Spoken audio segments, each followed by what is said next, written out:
But from the Candace's perspective, the emotion's all about the biochemistry, the molecules of emotion, right? Yeah.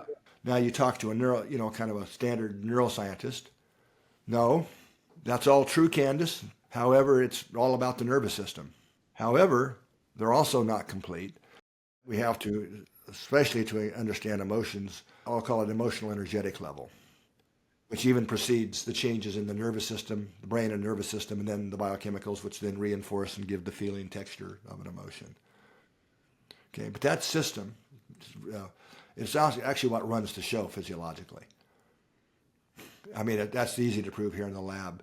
That it's thoughts and stuff. Yeah, you can measure changes in brain waves and heart rhythms and blood pressure and so on, but it's trivial compared to when you trigger an emotion. Right.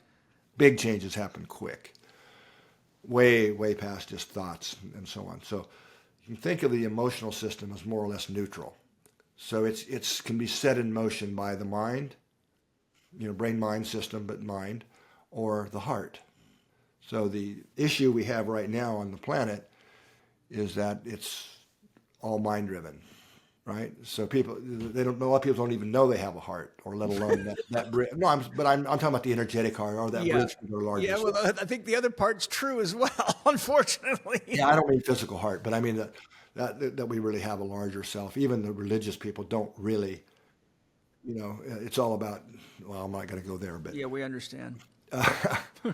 So the game of coming to Earth is to align those to where the mind and emotions finally become in alignment with and serving the heart, or our higher self. Where we're headed in our evolution is bringing the mind and emotions, especially emotions, in alignment and control of our larger self, which is the heart, what I mean by heart. So that's if you want to call my spiritual philosophy, it's really aligning with and surrendering to the guidance of my own larger self. Yeah, that's exactly what I live.